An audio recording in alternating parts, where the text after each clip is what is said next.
Tikulandireni kulikonse kumene mukutionera madzulo ano mpulogalamu imeneyi ya Times Exclusive. Ndine Brian Banda. Amatipatsira mapulogalamu wa ndi a Rainbow Paints.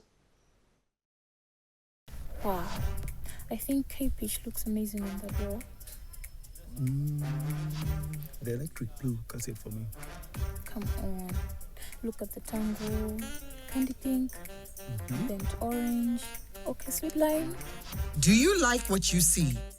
You can dream it and live it. Download your Rainbow app today and begin the magic of transforming your home into a fabulous space. Rainbow Paints. Peace of mind. Part of the deal.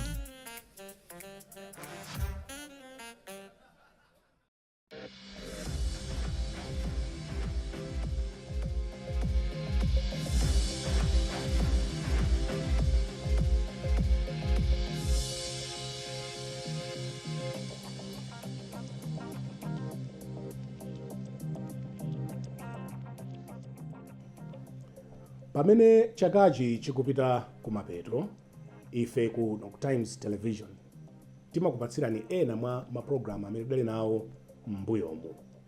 Imodzi mwa pulogalamu imene tidakupatsirani ndi kucheza kwanga ndi nthawi imeneyo former president wa dziko amenenso ndi mtsogoleri wa chipani cha Democratic Progressive, Professor Peter Mutharika.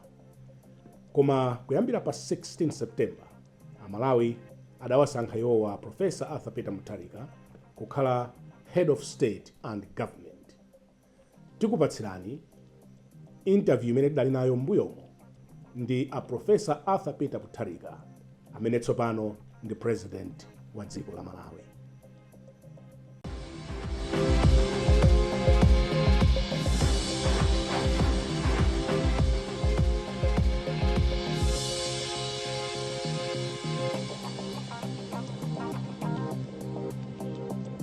My guest tonight is His Excellency Professor Peter Mutharika, President of the Democratic Progressive Party and now a candidate after the convention of 2024 endorsed him as the candidate of the party for the 2025 elections.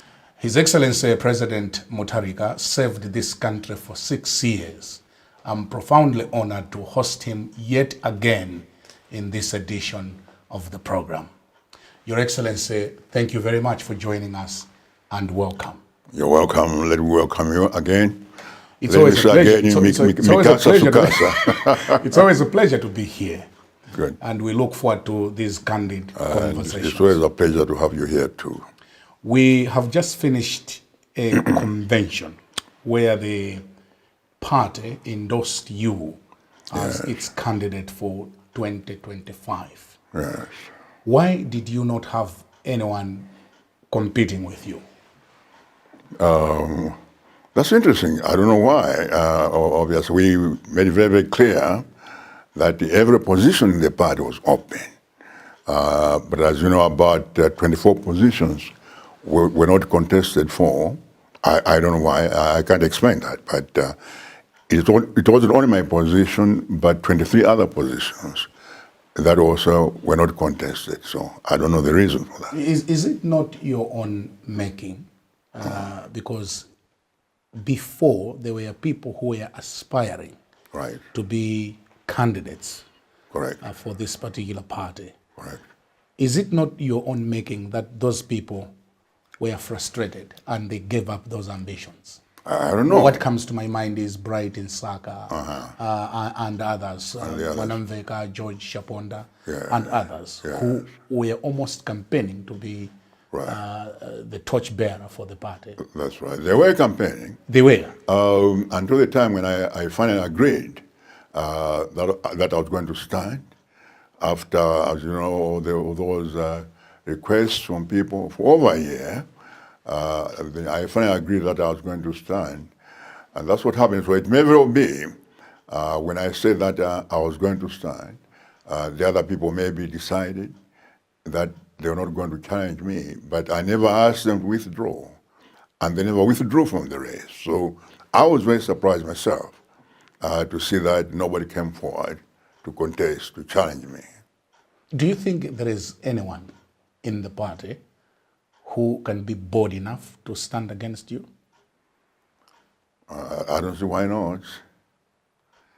Because people regard you as the father Yes. in the party. In other words, people fear you. Yes. And that's why people chickened out when they saw that you were running. Well, I very much appreciate that the party views me that way, as their father, the father of the party, and somebody who has nourished the party. I appreciate that very much. I'm very, very grateful that the party still has confidence in me.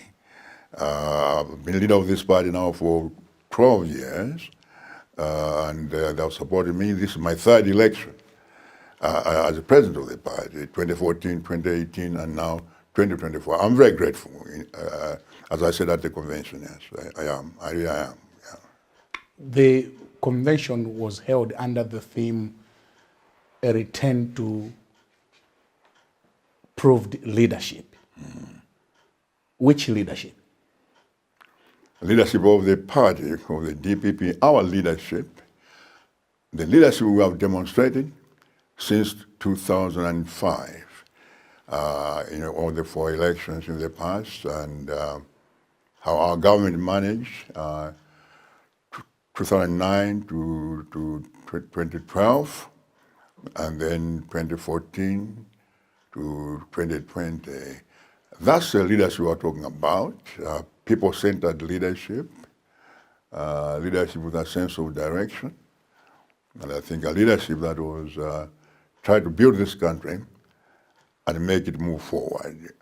I think that's what we're talking about, that we need to go back to that kind of leadership, which is foresighted and has a sense of direction. That's what we're talking about. Yeah, but you and me, we have talked about that kind of leadership, that there were reservations. Right. There were things that were not done properly. Yes. The people of this country went on the streets demonstrating against your leadership. And you want people to go back to that kind of leadership. That's why I asked, what kind of leadership are you referring to? But it wasn't the people. The people voted for us overwhelmingly. We got almost close 40% of the votes. We defeated everybody, including Malawi Congress Party, UTM, and the others. So the people were supporting us. That is in 2018. When I talk about the demonstrations, it was simply the work of some people, Malawi Congress Party, of course, through the HRDC, the Ntambos, the Trappings, Sembereka, and those kinds of people. They're the ones who started the campaign, a vicious campaign, against the chairperson of the Malawi Electoral Commission. Of course, that was a ruse. They really demonstrated against me, not against Jane Ansah. They said that it wasn't the people, but they managed to manipulate the people. So it's not right to say that all the people in this country were against me and the DPP. I don't think so. I really don't. There were things that people of this country were not comfortable under your leadership. Okay, like what? We have talked about it. Corruption, impunity of all sorts. We talked about this in our earlier interviews. Before, but you see, as I said last time, where is the corruption? They have investigated us, all of us, for 4 years. They haven't found any single one case of corruption. Why haven't they prosecuted us if in fact we were corrupt? So your government was not corrupt? No, it wasn't. That's what I know. It wasn't. So can you find any cases of corruption? Can you think of any yourself? Yes. Which one? The cement gate, for example. The cement case had nothing to do with corruption. A cement case was not corruption.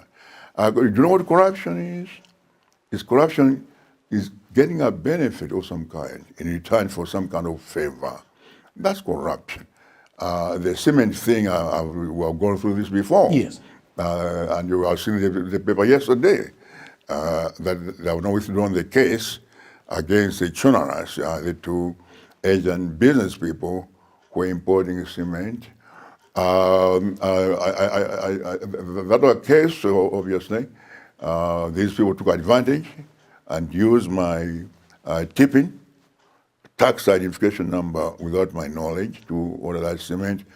I don't think that's necessarily corruption. I think it's more of a breach of the law, really. So it was or evading taxes, tax evasion. I think that's what it was. And he said it was on my part, it was them. As you all know, I had nothing to do with it. So I don't know why you people keep on saying that the cement case was an example of corruption. Find a better case. You can't find a better one. We should find a better case? Yes, find a better case. So all those people who are saying that your government was corrupt, they may not have evidence? Is that what you're telling us? They don't have any evidence. Because the ASB investigated us, investigated all these years, and they found nothing. Nothing. So why were your accounts closed then? That's what I don't understand why. I don't know why they were closed, because there was absolutely no connection between my accounts and the importation of cement. I didn't order the cement, I didn't pay for it. There was absolutely no connection. I think it was simply abuse of power. It was. They finally unfroze them. There was absolutely no connection whatsoever between the cement and my account. All the money in my account was legitimately earned. So it was abuse of power. That's what it was. And irresponsible on the part of the SCB. So you want to tell us that you run a clean government? Yes, as far as I know, yes. As far as you know? As far as I know. Now, if there are some individuals who have been corrupt, I have no idea. As we discussed last time, I cannot oversee everybody in the government. There are so many people under you, ministers, civil servants, parastatals, all sorts of people, part of our administration. I cannot know what everyone is doing. But as far as I'm concerned, I was not engaged in corruption. And my government, as far as I know, my ministers and others, were not involved in corruption. There were so many. They have not been able to. There were so many stories, corrupt in nature, published by the Times and other newspapers. Like which one? There were so many, so many. But you know the Times. Yeah. You know the Times. You people in the Times. Yes. Were on a vicious campaign against me and the DPP. I think you were working for somebody else. I think you were working for maybe the Malay Congress Party or opposition. So you had all those stories, which are complete nonsense. You remember the story about the 7 rotten ministers? Yes. Remember? Yes. That was manufactured by somebody from Times. Someone from Times, I won't mention his name. Okay. But someone from Times, a vicious person, he's the one who manufactured, there were 7 rotten ministers. There was none. They never found any 7 rotten ministers. Who was manufacturing this? Somebody from Times. I think you know who is. No, I don't know. Wow. For those that are watching us, find out. You better mention. Find out. The story came from somebody from Times, from your organization. Yeah, but you know about there are 7 corrupt ministers, 7 rotten ministers. That's the term they use. Yes. It came from your organization. But the Times Group is a very professional media institution. And to level those allegations against Times, it may not be fair, Your Excellency. They're not allegations. I'm saying that the story comes there. Okay. Do you remember the hot current? Yes. Do you remember what Times was doing? Yes. It was one of the most vicious programs in this country. Everyone knows that. Totally unjustified. I think you own it sometimes also. You own that program. Yes. Hot current. Yeah. Totally unfair. That's what I'm saying.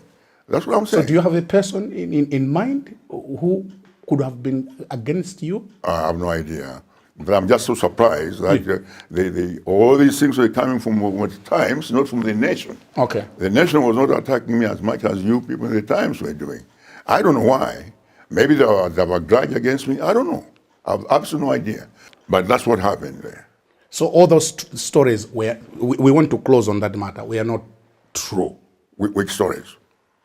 For example, the one that you have referred to. About the 7 rotten ministers? Yes. Of course they're not true. Okay. We asked them to name the 7 rotten ministers. They never did. And it turned out it was false. It was just purely something that was fabricated. But I just also wanted to put it on record that Yes. Times is a independent, professional media institution. Yes. It doesn't get orders from anyone. I just wanted to put that on Good. record. You might have maybe an issue with someone Yes. who worked at Times, Okay. who probably did not like you. Yes. But I think we wanted to separate that. Okay. I'm glad you're professional. I think it's getting better now. I think it's better than that time. Yeah. Certainly, I cannot say the hot current was not professional. It was absolutely, if ever there was something unprofessional, it was that program, Hot Current, Okay. which you were on that program at some point. It was completely unprofessional. Okay. So now I'm glad that you are now becoming more professional, and I want to congratulate you for that. Thank you very much. Now we are now speaking the same language. You are welcome. You talked about Jane Ansah, the former chair of the Malawi Electoral Commission. Yes. Despite the cause at that particular time that she should resign, Yeah. you insisted that she should not resign. Correct. Years later, she appears at your national convention claiming to be a member of your party. Oh, I didn't know that. Okay. We talked to her at the convention, Oh, really? and she said that she's now a member of the Democratic Progressive Party. She joined the party 3 months ago, and she's running for a member of parliament in Incheo. Yeah, that part I know. Yeah. Yes. Do you think it's a proper thing to do, considering where we are coming from, To do what? to be partisan?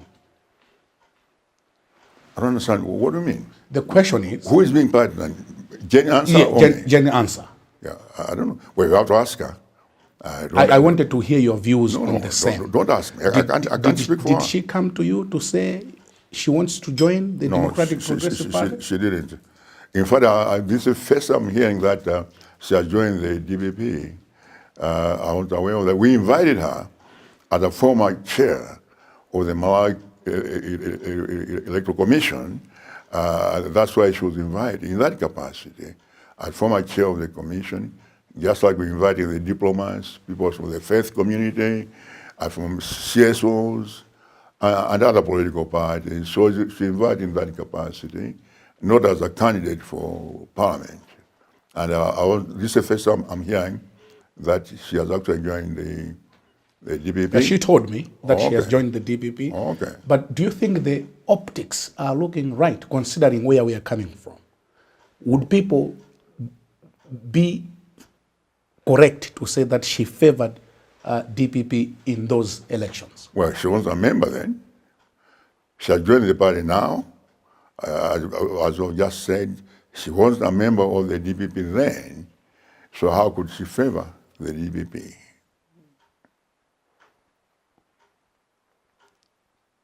It's a question that I wanted you to answer. No. I'm saying, how did she favor the DPP? I don't understand the question. The question is very clear. This is someone who Yes. was a referee Yes. in an election. Yes. 5 years later, she declares that she's a member of your party. Did you benefit in any way from her as chair of the Malawi Electoral Commission? Of course not. Obviously, she was not a member of the political party, but people do change. You have people who were one time ministers and preachers or clergymen, and they decide to go into politics. We have people who have been judges, and they decide to go into politics. We have people who are academics or business people, they decide to go into politics. Those are personal decisions people make about their own lives. I don't see what the problem is. I just don't see. I think I've got you completely wrong to even surmise or imply that there's something wrong about somebody changing their career into another one if they want to serve in order to save this country. I don't see what's wrong with that at all. I really don't. We saw the presence of the United Democratic Front, UTM, and AFOD at the convention. Yeah. What should we read, us watching from a distance? No, we just invited them. We invited all political parties, and we invited various groups. We invited the churches, Catholic Church. We invited civil society organizations. We invited the diplomatic community. We invited all people. They're all part of Malawi political structure, and we invited them to witness what we're doing. That's all. And we have done that before, actually. This is not the first time. It's not very normal. It happens elsewhere. It's just in this country that people see that when there are different political parties, you see each other as enemies, not competitors. So that's a problem. We want to get over that. Yeah, so we invited all political parties. In your speech, Your Excellency, Yeah. you said that President Chakwera and his government have failed, and you quoted a verse in the Bible, and that his kingdom is going to be divided by these Yes. 3 or 4 political parties. What point were you driving home? What one was I what? What point were you driving home? No, I was quoting the Bible. That I'm very fond of that particular one, Daniel 5 verse 25, and then it says there in the end, it says that your kingdom will be divided between the Medes and the Persians. Yeah. Made in the Upper Sea in Chichewa. Yeah. So all I was saying was that to complete the narrative, that's why I say that after that your kingdom has failed, maestro pamieso, Yeah. mapesa kuti maperewa ufumano za gawidwa pakati pa DPP, UDF. Ndimangoni akuti as narrative, ngwanachita mbane bokuti ndimalize version. Yeah. That's all. There was no implication. Mafuku ndimalize version kuti naka narrative nsaimise hapa ibile kumapeto. Okay.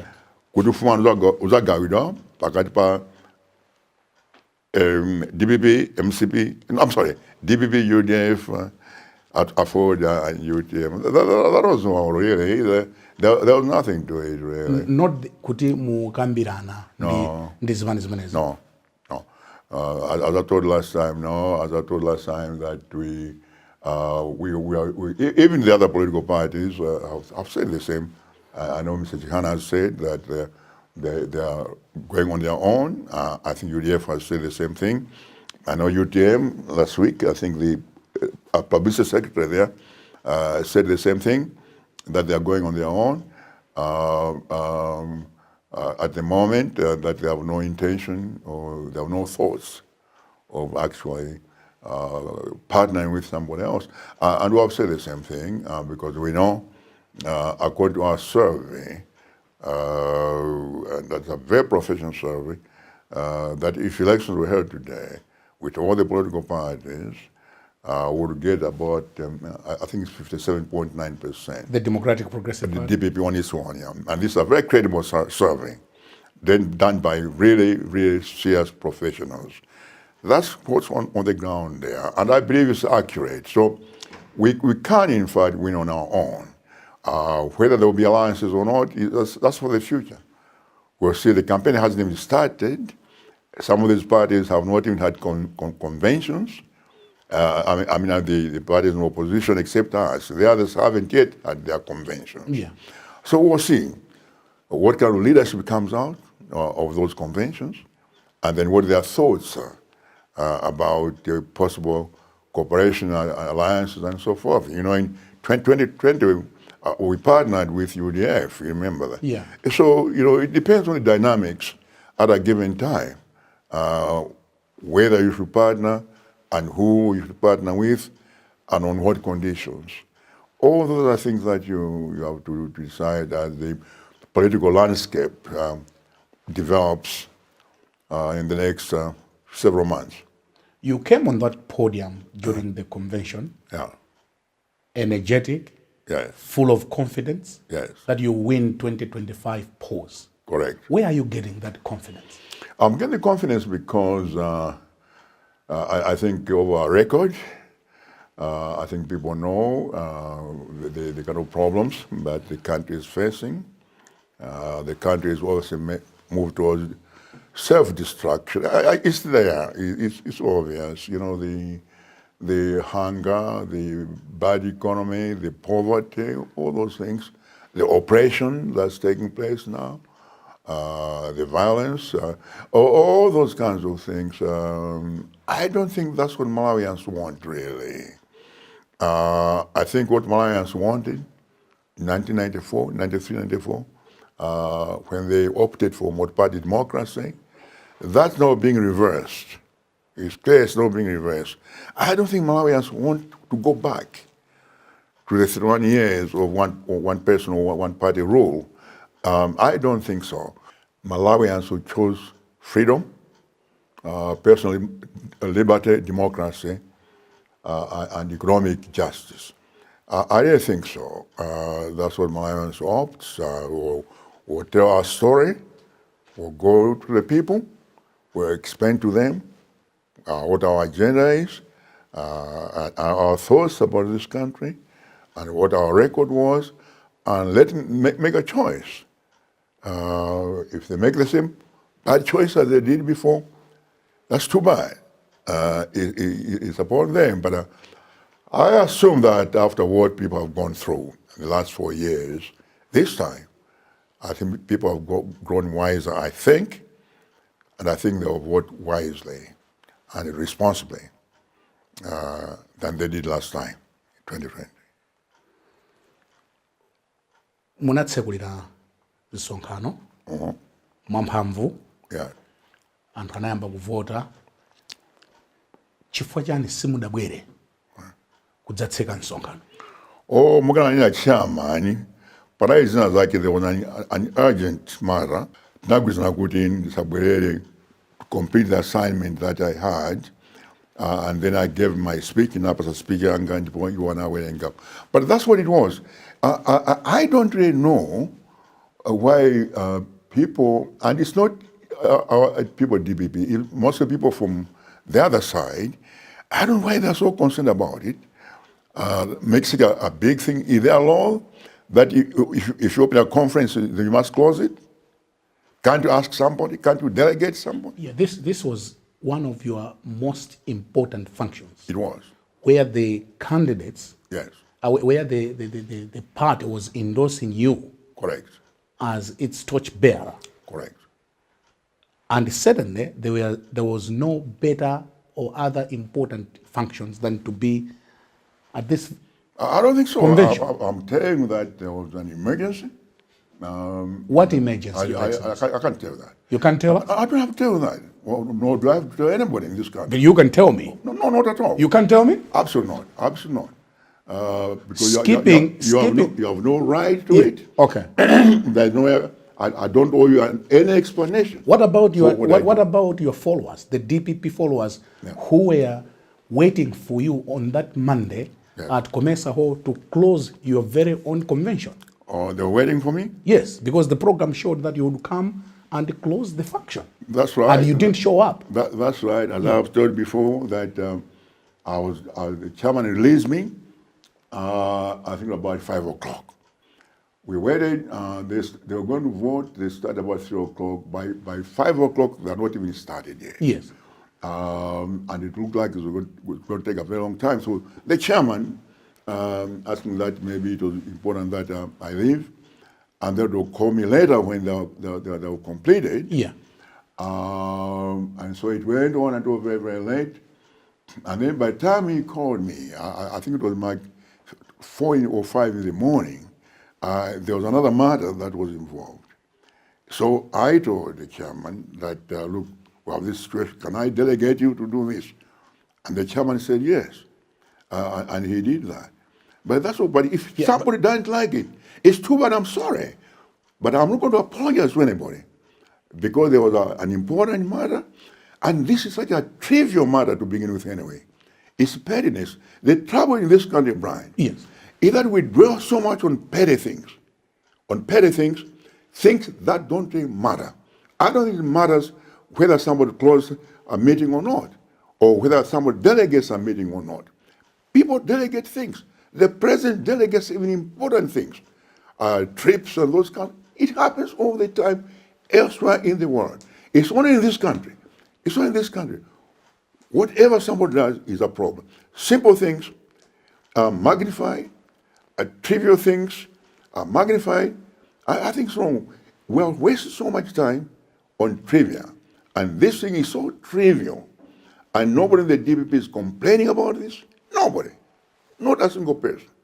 It's only people from outside, people like yourself and all those other people out there. No, my job is to ask questions. I'm not complaining. You seem to feel like maybe you want. No, no, I'm not, Your Excellency, I'm not involved. But I'm just saying, it didn't look right. No, this was your. You know, let me finish. You know what? This is so trivial. Yeah. I think let's close the discussion because it's really trivial. This thing is very trivial. It's pointless. It's pointless. I delegated, and I have a right to delegate any function. When I was president, I was delegating some very important functions. I was delegating important functions. And this one I delegated to the chairman, who is a very, very able person, and he ably closed the convention. Everyone was very happy about it. A vote of thanks was given. So I don't know what your problem and what other people is. I think you should not include me. It's not my problem. But anyway, we'll leave it there as you have rightly said. And I think let's put it to rest, and let's not bring it about again. We are not going to bring it again because I think it's a waste of time. It really is. We had a very important convention, very successful, and I think some people are trying to disparage the convention by bringing all these kind of silly things and so forth. I don't know why. People are unhappy. I think people are unhappy because they thought that we would not be able to do a convention. And this, for me, is the best convention in our party. I've ever attended our 35th conventions starting in 2004. This was by far the best convention. It was very successful. And that's what happened. So let's not spoil it by bringing, trivial things like the fact that I delegated the closing to somebody else. It's a trivial matter. So let's put it aside. We'll put it aside. Very good. And allow us to take a short break. Very good. All right. Thank you very much. In case you're just joining us, this is Times exclusive, airing on Times Network. Tonight, I'm joined by His Excellency Professor Arthur Peter Mutharika, former President of the Republic of Malawi and President of the Democratic Progressive Party, who has just been endorsed by the 2024 convention to be the torchbearer for the party for the coming 2025 polls. Tonight, the program is coming to you courtesy of Rainbow Paints. We'll hear from them and we'll continue thereafter my conversation with His Excellency Professor Arthur Peter Mutharika.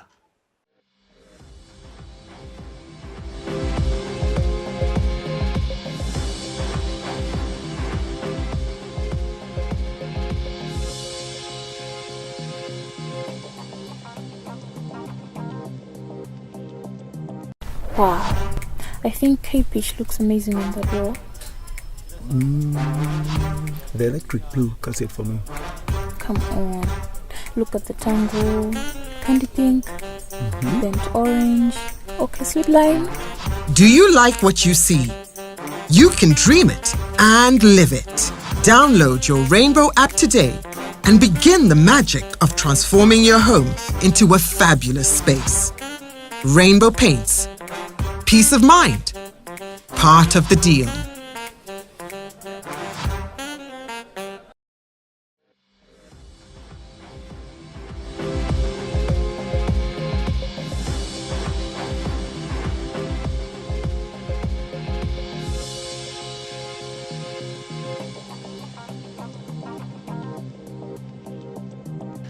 This is Times exclusive on Times Network. In case you're just joining us, this is now part 2 and our final part for the conversation that I'm having tonight with His Excellency Professor Arthur Peter Mutharika, former President of the Republic of Malawi and DPP torchbearer for the 2024 presidential elections. Welcome back, Your Excellency. Thank you.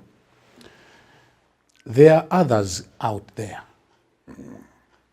still worried that at 84, you may find the campaign tiring. We have discussed this before. I know. But this issue keeps on coming. I know.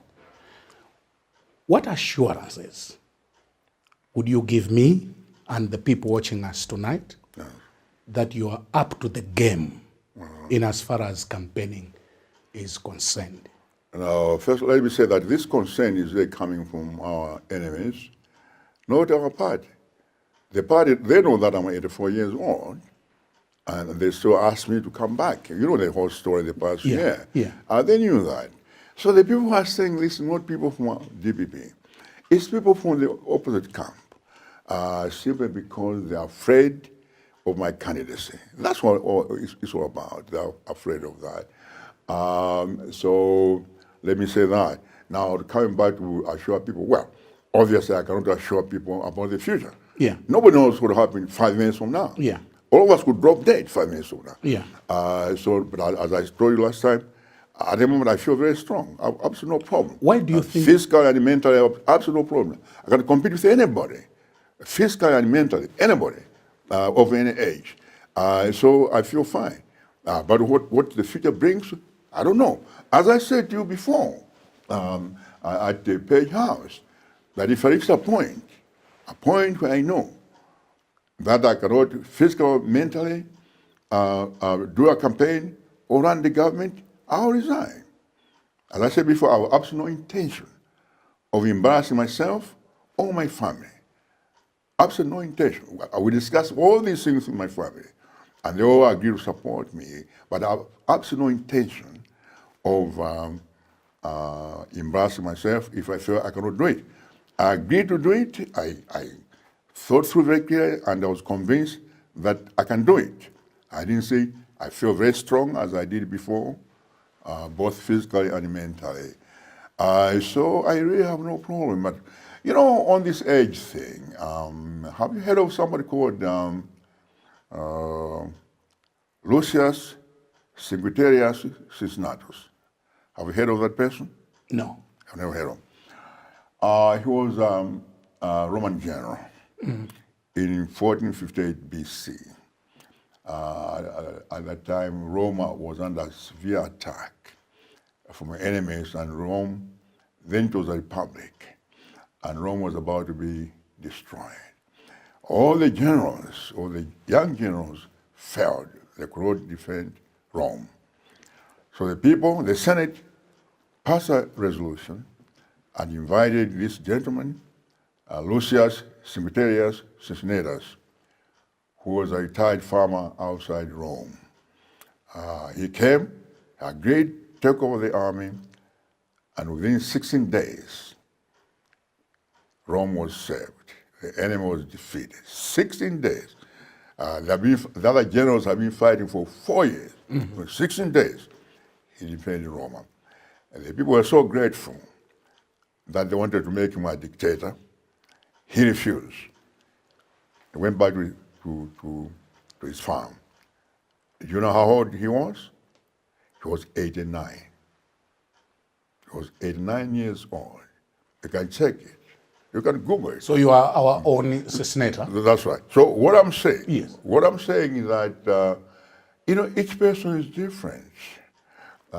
Each person is different, and obviously this man was able to do what the younger generals could not do because of his physical and mental abilities. So it depends on the person. In any event, I don't really understand why the people in the other camp, it's other people in the other camp. Okay. Because my party asked me to come back and endorse me. So there's no problems with that. It's the opposition, the stuff from my Congress party, who are starting this kind of thing. You see some of the writings by some of the hired people. You saw the articles in Nyasa Times and so. You see, it's them. Now, why are they so concerned about it? Why are they so concerned about my age? Why?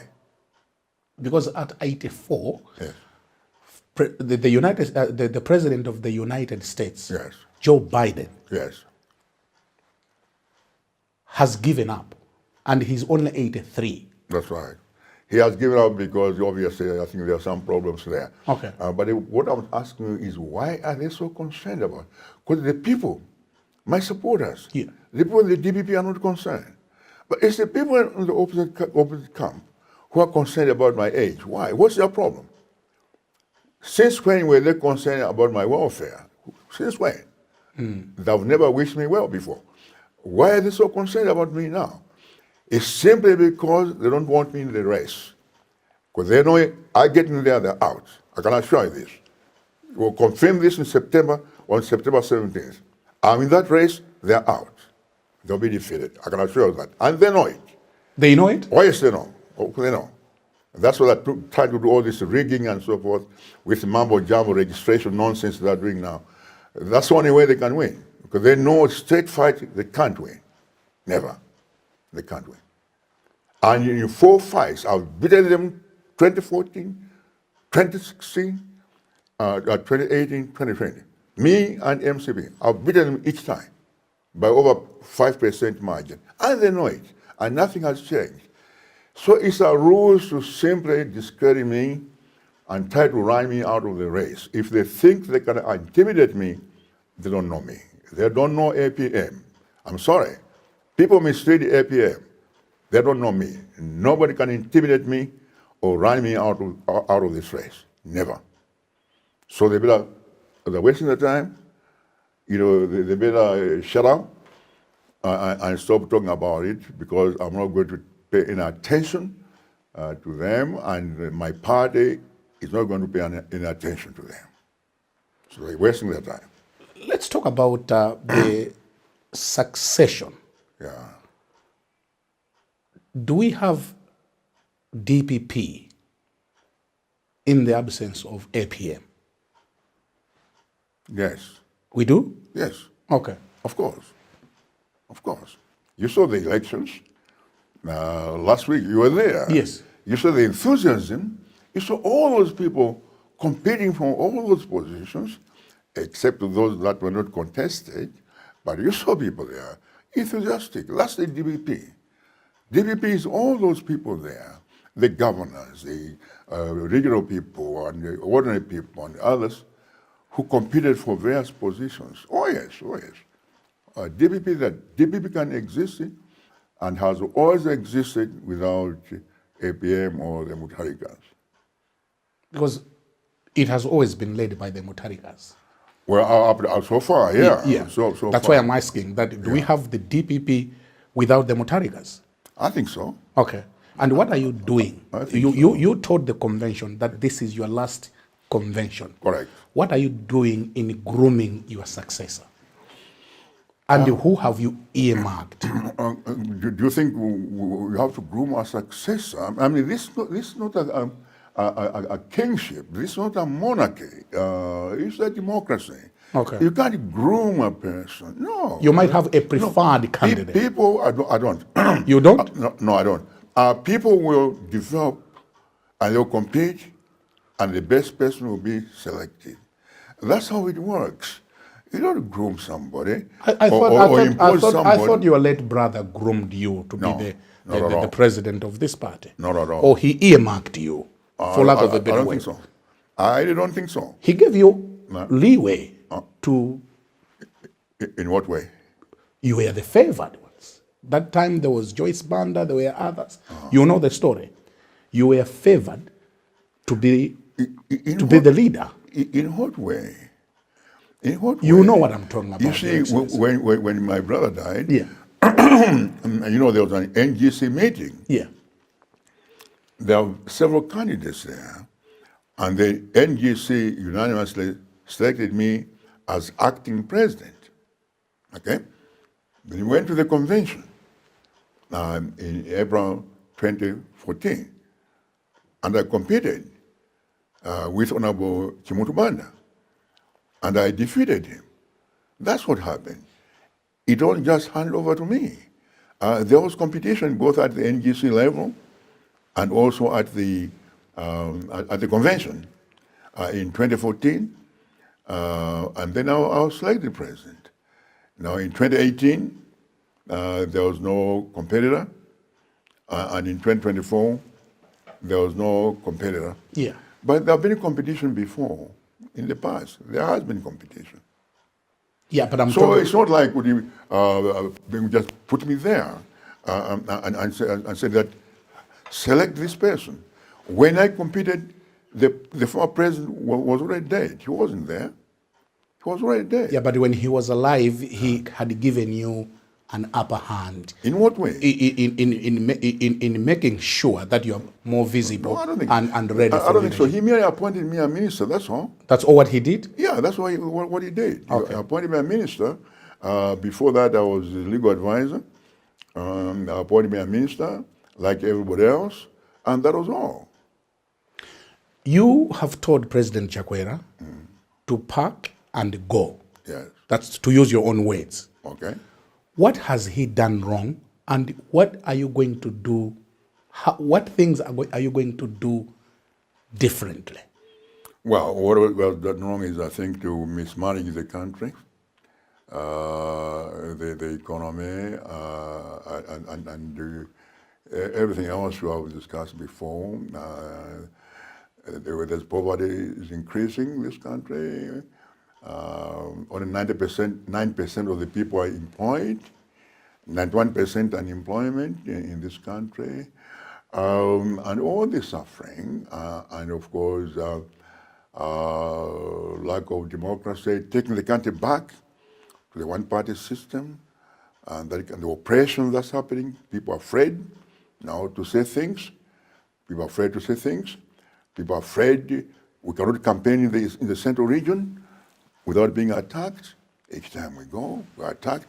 2 weeks ago, we sent our people to collect some vehicles that belong to the DPP for those people who left the DPP. And remember the attack at Zimbabwe. So it's this whole atmosphere that has been created by the act of violence and creating fear that has been created by this administration. That's very troubling. And as I said at the convention there, that according to the IMF and the World Bank, Malawians are the saddest people.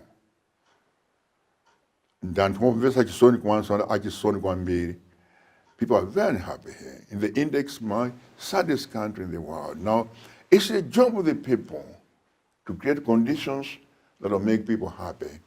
That's why in the American Declaration of Independence, 1776, remember they say 3 things: life, liberty, and the pursuit of happiness. Those are key elements that government must pursue. Life, protect life, liberty, and the pursuit of happiness. Make sure that you create conditions which make people have a happy life. That's the job of the government to do that. The government has failed to do that in this country. People are unhappy in this country. Very, very unhappy, very sad. And that's what we need to change to get away from that. Well, there's so many things I've said. The economy has got to be recharged. Now, and I know the government has adopted the so-called ATM strategy, with agriculture, transport, and the mining. That's good. That's commendable. But they've completely ignored manufacturing.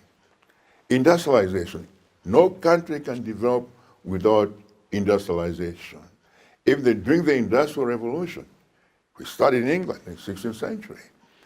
They started using the rivers and so forth, put pumps there, create things, fertilizer, using their streams and all those things to develop the country, create, manufacture things, make things. We've got to start making things in this country for export. You see, because the mining, agriculture, all those things we're going to be doing, they're very much import intensive. They depend on importing out of things. Now we need to counteract that by beginning to manufacture things. So we need exporting. We need to look at restructuring the debts. The debt is unacceptable. When we left in 6 years, my government incurred a debt of 2.6 trillion in 6 years. These people in 4 years, 18 trillion. The debts are unmanageable, cannot be managed, cannot be sustained. So the government needs to find a way of, in fact, restructuring that and managing that debt. So that's one aspect. But also look at our resources in this country. The lake, for example, Lake Malawi. Lake Malawi has 400 different species of fish, more than any other country in the world. Everything is here. Tuna fish, salmon, mackerel, scrod, crawfish, whatever, it's here. Salmon, everything is in here in this country. What we need is, in fact, to develop, find a way to develop our fisheries industry, develop so that we can fish some of this fish. Some of it is underground, we can't reach it, down to the bottom of the ocean, like scrod and so forth. Tuna, those normally at the bottom of the ocean. We need to find, import technology and so forth to get that fish out. Now, with the kind of fishing we have in this country, amount of fish we can export to the rest of the world and make a lot of money, a lot of forex. Now, we're exporting fish from Zambia, exporting fish from other countries. We have no business exporting fish. We have more fish here in the lake than any other country in the world. We cannot do that. We are simply have got milk. The other day I found milk being imported. We have livestock in this country. Why can't we use the cows and the goats in this country, milk them and turn that milk and add value and export some of it, or at least not have to import milk to this country? So those are the things we've got to do. And talking about the lake is the greatest resource in the world. And we can do so much in this country if we can utilize this lake properly, invest in the lake activities, sporting, all sorts of activities on the lake. And that will bring out of people in. So what I'm saying is we need to think, look at our economic policies very carefully, our fiscal policy, and finally, saying about cutting spending also, in addition to borrowing so much, we need to cut spending in a very serious way, as we did during my time. We need to cut spending. We can save a lot of money. We need to stop wasting resources like useless trips, both international and domestic. Both consume a lot of forex. Even domestic ones consume a lot of forex because they are using fuel, and that fuel is being imported, and it's forex. So we need to do that, and I think we need to get away, especially on the import thing, start manufacturing, for example, fertilizer, cement. We should be able to do those in this country. It's importing, but they're very expensive. But why didn't you do it, all these things you're talking about, when you were in power? We started. You started? Oh, yes, we started. We started negotiations. I personally met him, Mr. Dangote. I personally met him at St. James Palace in London. We had about 30-minute discussion. I want to bring him here to come and invest in this country in cement. We started negotiations. So it's not, and on the fertilizer, we started negotiations with the governments, various governments in Morocco. They have so much sulfur there in the Sahara part of it, the Spanish Sahara part of it. And we started negotiations. We're talking with the Taiwanese on fertilizer since Bengu's time. But these things take time. But we started. What I'm saying is we need to start. I'm not saying that these things can be done instantly. Of course not. It takes time. You need to find funding and so forth. But we started in that direction. That's what I'm saying. We're going to start going in that direction. That's what I'm saying. What is your view on the fertilizer subsidy? Well, it's a good program. You remember it was started during our time. Yeah. And in fact, I was in the room at Ntutama Lodge when we discussed it with Bingu, Guru Gondo, and myself. Okay. That was, I think, in August 2014. So we discussed this because how can we end hunger? So we said, okay, let's talk about subsidy. Now the idea was that this ought to be a temporary measure, that the people who get subsidy, they'll grow enough maize so that they'll be able to have some to sell and save money, and they can use that money the following year to buy fertilizer. It wasn't meant to be a perpetual program Yeah. to these individuals. That's how we started it. Now it's a very expensive program. It's difficult. We have to find a way of... Should people elect you managing. in 2025 Yeah. as our leader, Yes. are you going to end it No. or run with it? No, we're not planning to end it. We have never planned that way. Okay. You can see in our manifesto. But we'll look at it. For example, finding it is very expensive. It's taking almost 80% of the budget of the Department of Agriculture is going to the input program. That's why I was talking about fertilizer, actually starting a fertilizer plant in this country. That's why I was negotiating with all these people in all these countries. And what we'll do, I think, is to find a way of setting locally manufacturing fertilizer. That's one way. Or also move to other forms of inputs like manure. Before the fertilizer, we used to use manure all over this country. You may not know that because that's a long time ago. There was no fertilizer in those days. This fertilizer thing is very, very recent. We used to use manure and natural forms of adding value to the soil. So we have to look at all those things and so forth. Now, in terms of the assistance, there are other ways of doing it. Maybe to give cash to some people. And they can use that cash to buy their own inputs.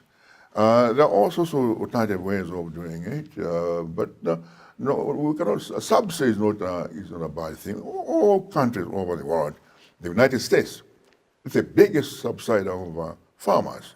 I don't know if you knew that.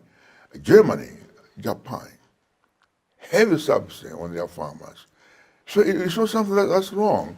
Of course, they have the resources, we don't, but we have to find a way of modifying it and maybe give some people just cash and they can buy their own input, and others encouraging better farming, and then they can earn more, and therefore they can use their earnings beyond the food made for consumption. When they sell, they can use their earnings to buy more inputs and so forth. But the important thing is that we need to manufacture fertilizer locally. We cannot continue to import it, we just don't have the money anymore. Pamene tikumaliza, Chabwino. munadandaula kuti you are having difficulties in campaigning ku Central Region chifukwa cha zipongwe zimene mukumalandira. Right. Aren't you testing your own medicine? Inunso muli mboma. Simaletsa anthu ena kuchita kampeni. Timaletsa anthu ife? Simaletsa? Kuti? Anyamata IMCP sana menyedwe. Kuti? Ku Blantyre, for example. Kuchora amita campaign? I'm just Anami yachwa kuja campaign? Mukhoza kuima, you can stand tall and say your party did not do the same. That's the question that I'm asking. No, I think I'm missing the point again, Brian. Yeah. You see, you're missing the point. I understand maybe there was some violence here. Yes. It's not people against other people. Yeah.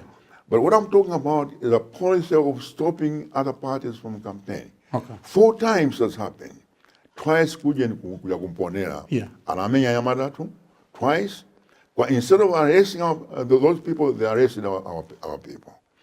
Kuja kumbowe. They know the people. They know the person who brought those trucks.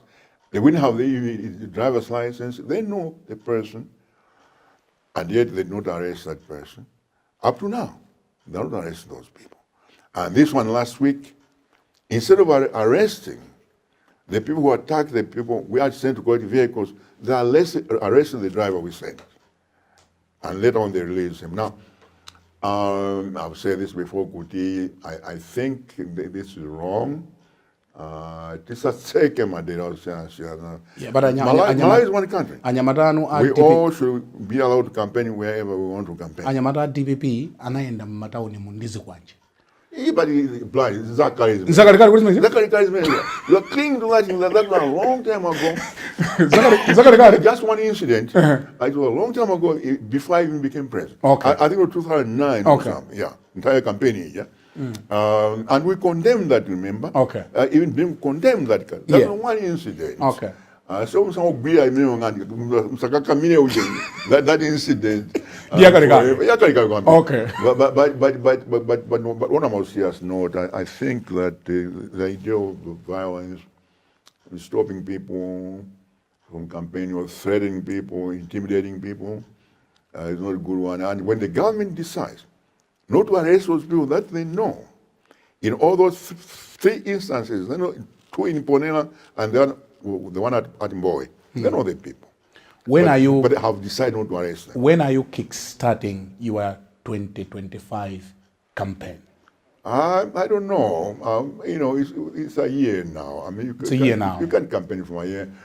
In fact, actually, it's ironic because normally you don't have conventions this early. Okay. It's just the circumstances. Normally we have conventions when you used to have elections in May. Okay. We used to have conventions in April. Okay. Yeah, about 90 days before and have a candidate. But to select somebody a year or before the election, it's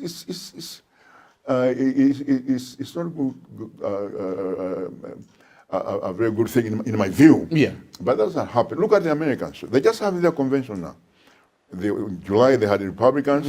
The Democrats are doing it now. Yeah. They're only 60 days before the election. So there are 2 months. On October the election, the first Tuesday in November. So it's less than 2 months.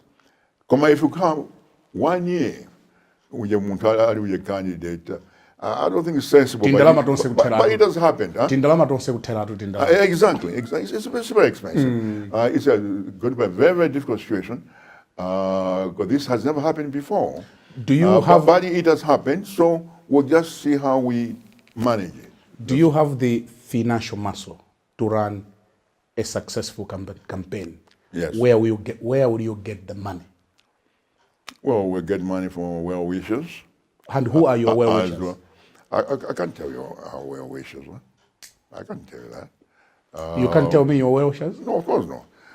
We get support like all other political parties, whether in here or in America. And we do fundraising also. You notice we've done 2 fundraisers so far. We did one at the Mount Search Hotel last year in April, I remember.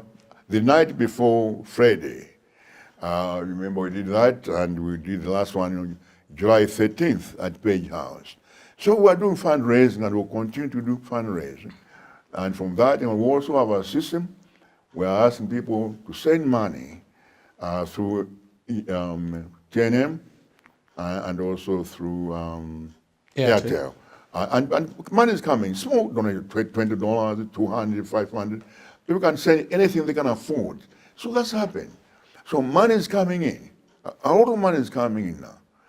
So we'll be able to finance the campaign. I have absolutely no doubt. You have no doubt? No. What do that? We wish we had more time. We have to leave it there. But what would be your concluding remarks to the supporters of your party? My supporters? Yes. First of all, I want to thank them very much. And Malawians in general. And Malawians, yeah. My supporters, thank them very much for showing this confidence, to have given me the opportunity to serve this country before, and now opportunity to serve this country again. I'm very, very grateful. I feel blessed now. For the rest of the country, let me say that I think it's very important as we go to the election that we should sober up and do this properly and not necessarily create tension. I tell you what, just as I was coming, and I've forwarded to you. Yeah. Somebody sent me a clip. The clip, the video, about 10 girls, aged between 4 and 6 years old. And they're obviously from I think from my central region. They are dancing, a certain kind of dance. I don't know whether it's in Ghana or whatever, but they clap hands and sort of go dance and come back and so forth in a circle. But anyway, so They're doing that. But listen to the words. Akuti atakwera abwino. Apita oipa. And these are 6-year-olds, which means Chakwera is a good person, APM is a bad person. Obviously, somebody has sealed this into their brains. And these are 4 to 6-year-olds. I sent you the clip. You look at it. It's very sad. It is very sad that will reach that point in this country. I don't know who is behind it, but I don't think any job or getting in power is worth ruining, poisoning the minds of these small children. It's pathetic. And whoever has done this, shame on them, they better stop it. I think they're doing disservice to this country. So my last words is, let's campaign peacefully, cordially. This sort of war is competition. And let the will of the people prevail. Whoever the people select, that people should govern. And also, let's stop this rigging process. You have seen the numbers. You have seen, I'm sure, it come out today. Ridiculous. What has happened in the Central region. Totally ridiculous. Rates 3,000%. And you go to show 12%, 20%. It's pathetic that somebody is trying to destroy the democratic system by deliberately manipulating the figures, the registration figures. And that's a shame. That's a shame. I think we need to stop this. I don't think there's any job on earth that's so important that we have to reduce ourselves to this kind of behavior. So my last words on to Malayans would be, let's take a deep breath, calm down, and let's compete fairly and friendly. We're all Malawians. At the end of the day, we're all Malawians, and this is our country, and let's not ruin it. Thank you. Your Excellency, we want to thank you most kindly for joining us tonight. Thank you. Well, on that note, we conclude this week's edition of Times Exclusive here on Times Television. In this edition of the program, I was honored to have His Excellency, the former President of the Republic of Malawi, His Excellency Professor Arthur Peter Mutharika, who is now a torchbearer for the Democratic Progressive Party after the 2024 National Convention endorsed him. My name is Brian Banda, from all of us here in Blantyre, thanking you for joining us, and goodbye.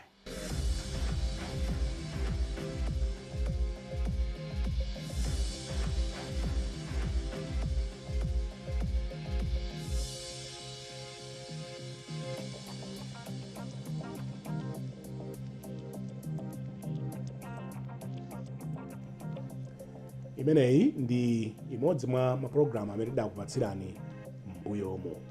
Timacheza ndi former president nthawi imeneyo Peter Mutharika, amene ndi mtsogoleri wa chipani cha Democratic Progressive, koma tsopano kuyambira pa 16 September adakhalanso mtsogoleri wathu wa dziko. Malo mwa ife tonse kuno ku Times Headquarters ku Blantyre, tikukuyamikani pokhala nafe madzulo ano, ndipo tikukufunirani zabwino zonse mchaka chikubwerachi. Ndine Brian Banda, usiku wabwino.